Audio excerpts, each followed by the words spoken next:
so everybody put your seatbelts on, okay? Because we're taking off from that previous relationship, all right?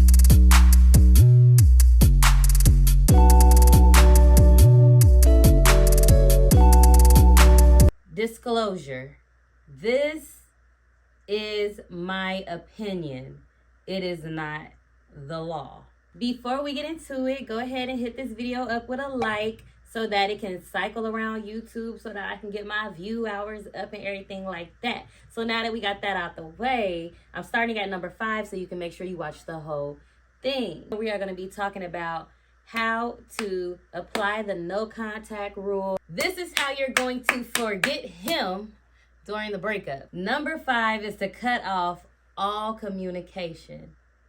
No phone calls, no text, no emails, no two-ways, no pagers, nada. You can determine the time frame that you would like to apply the no contact rule. But if you would like to take my advice, I have a suggestion for you.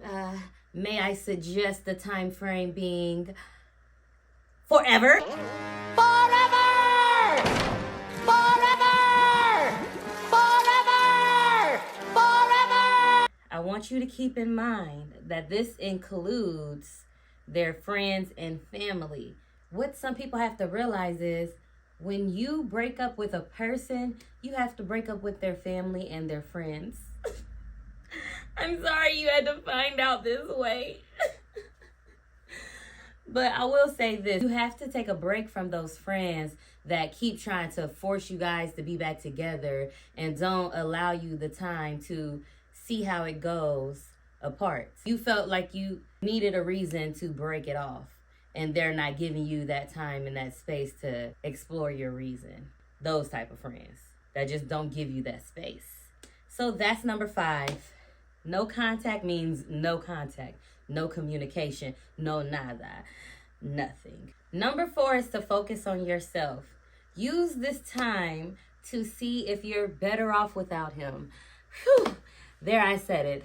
I didn't think I was going to say it, but yes, use this time to see if you're better off without him, because sometimes when you're with a person, you forget who you are. And you might not even notice you're doing it because you're spending so much time with that person. See if your desire for them dwindles away when you're apart. When you apply the no contact rule, seeing if your attraction for them dwindles away is a good sign to show that you made a good decision. And that can help you with the guilt that we sometimes place on ourselves when we have to enforce our boundaries. When we have to put our foot down, sometimes you can feel a little guilty about that. The no contact rule won't work, and it won't help you if you don't spend this time to focus on your personal growth during their absence. Now we're on number 3. And number 3 is to keep a journal. So when you feel the urge to reach out to that person, you can write your feelings down in the journal. This also helps you with expressing yourself. And instead of spilling it all out to a person, when you're supposed to be applying the no contact rule, I ain't forgot. No contacts. This has helped me before. I opened up the notepad on my phone, and instead of texting that person all of my feelings, every time I felt the urge to reach out to that person, I just typed all my feelings out onto my notepad. This helps you control your emotions. That's a little bonus tip right there. But yes, journal it down every time you feel like reaching out to that person. And then you'll find that the more you journaled it down, the more you begin not to care. That is number 3. And if you have not already, go ahead and subscribe to my channel. Thank you for watching and making it this far. Number 2 is to think about your reasoning for wanting to apply the no contact rule. See if this reasoning outweighs your desire to reach out to that person again. If a person hurt you that bad and it outweighs all the good that they did, let it go. Let it go.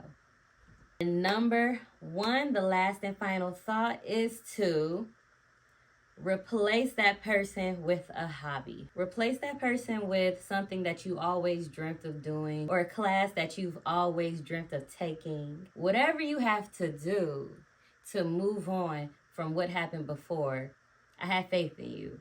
I'm not saying find you an unethical way or a harmful way, but I'm saying that I have faith in you and that sometimes going back to a person is more harmful than getting over the hurt that you feel when it's time to let somebody go.